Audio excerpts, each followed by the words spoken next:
Hello and happy Teach Me Tuesday. My name is Lisa Houston and I am a clinical nurse educator specializing in the NICU.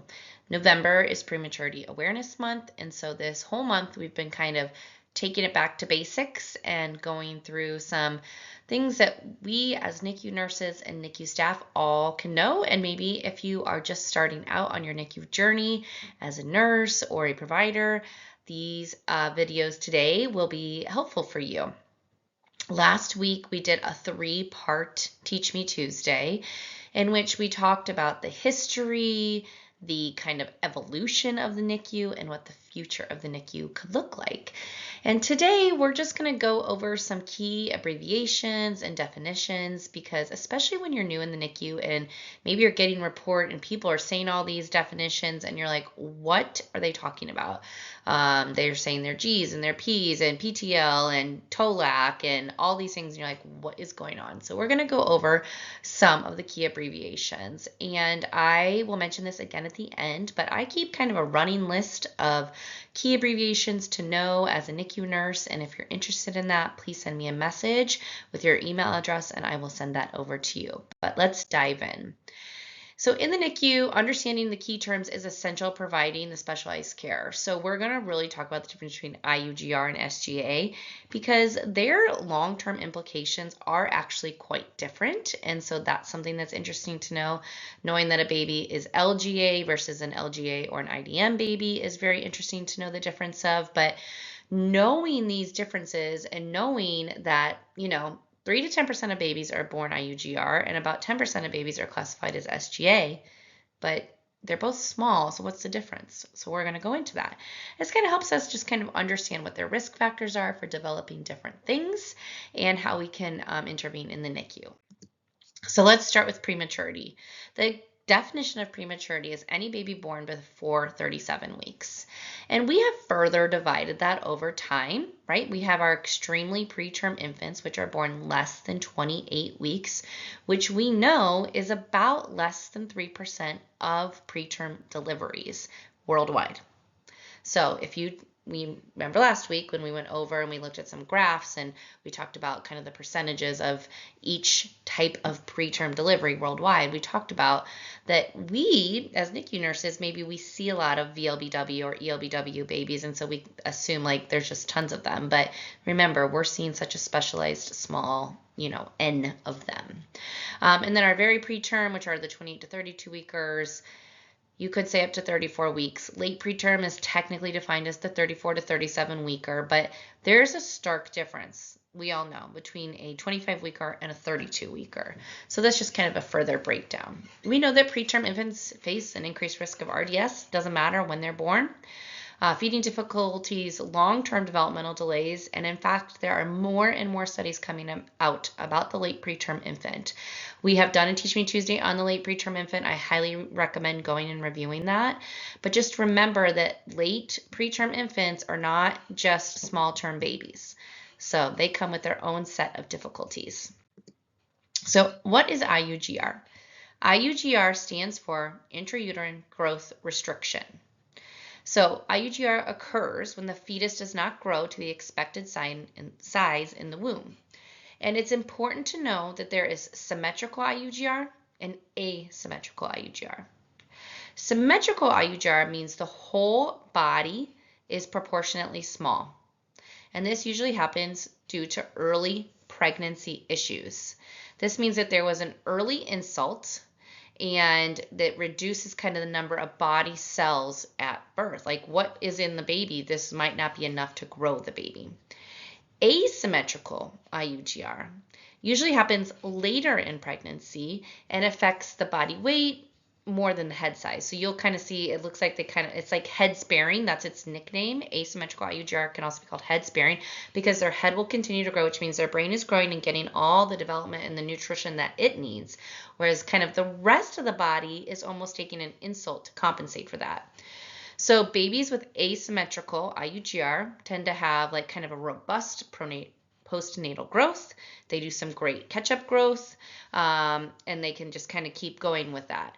With symmetrical IUGR, they kind of remain small and have a harder time with their catch-up growth. And that's because they took kind of that hit and they had the slow growing early on. About 10% of infants that are born have IUGR. And the symmetrical IUGR tends to have worse outcomes. And that's just because the baby takes that hit that affects their growth early in the pregnancy, which affects them for longer. So maybe their brain isn't growing as much, their head isn't growing as much. So when you hear that a baby has symmetrical IUGR, I'm always more nervous than asymmetrical IUGR. But some of these complications that they can have include low oxygen levels at birth, hypoglycemia, growth delays. They might need some specialized nutrition. But IUGR is actually something that makes me more nervous than anything else. And that's because their body will compensate, just like we've talked about when baby has low oxygen, and pull some of that nutrition from what we consider those less vital organs, aka the gut, to grow things such as the brain, heart, lungs, liver, kidneys. These babies with IUGR are at higher risk for developing something like necrotizing enterocolitis. So whenever I hear babies IUGR, I always kind of have this little alert. And if you hear that they're in the less than 1%, definitely kind of have your alarm bells on. So IUGR is definitely one of those ones that makes me nervous, as does SGA.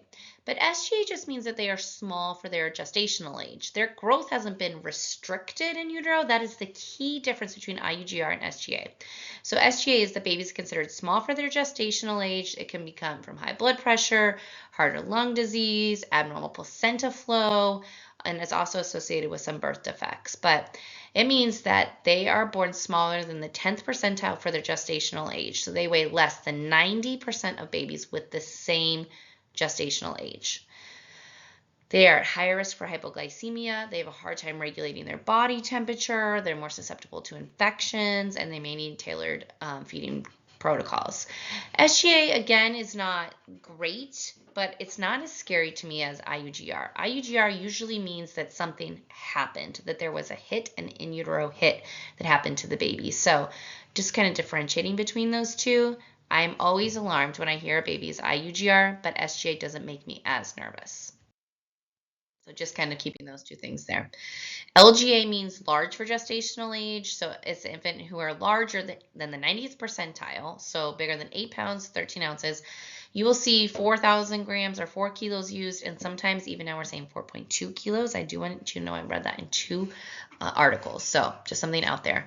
This can happen from maternal diabetes, but not all LGA babies are IDM. IDM stands for infant of a diabetic mother, another abbreviation to know. Not all LGA babies are from IDMs, so just something to think about.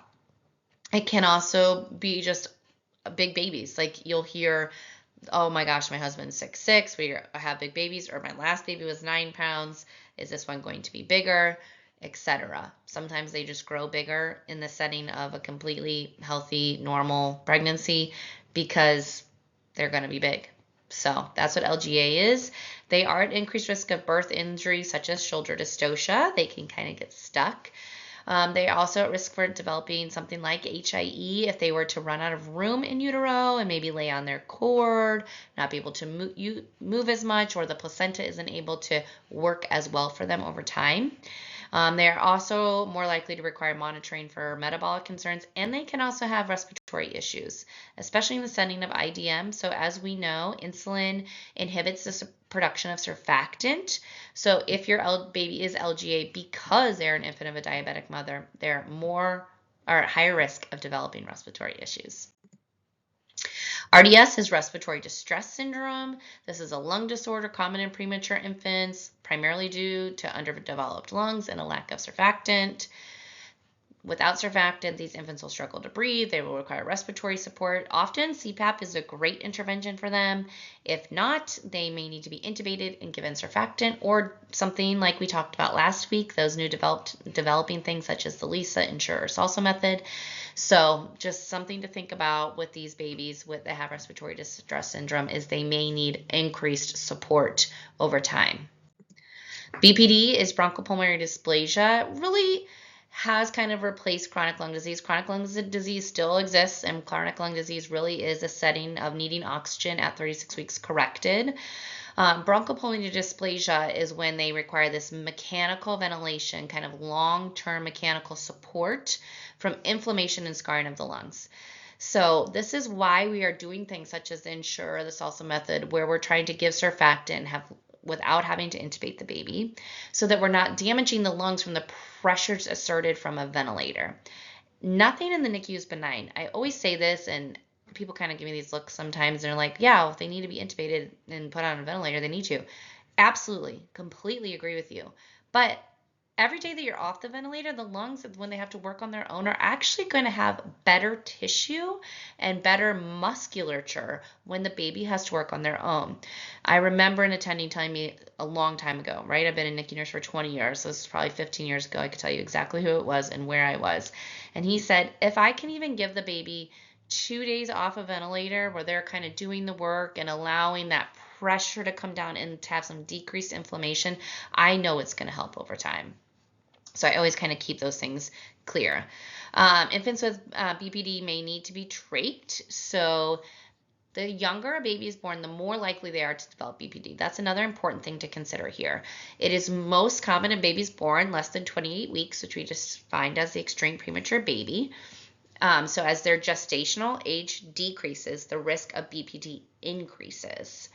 So keeping that in mind, about 5% of infants with severe BPD will require tracheostomy. So think about that. If you think about your NICU admissions, let's go to, you have 100 NICU admissions a year. I'm sorry, not 100 admissions. You have 100 VLBWs, right? So these very low birth weight infants. You might have 1,000 admissions, but only that 10%, 100 are VLBW. So you have 100 babies that are VLBW, maybe 70 of them have chronic lung disease, 15 of them have this bronchopulmonary dysplasia. So only 5% of the 15 are going to end up with a trach. So it is still a small number. We often think like, oh, there's a lot of these kids that are born younger and younger end up with a trach, and it's not as frequent. If you're working in a pulmonary floor or a pulmonary step down or a large children's hospital, you're probably seeing them all the time. So something to consider. And NEC stands for necrotizing enterocolitis. So we know what NEC is. If you're anywhere kind of near NICU, you've probably heard of this.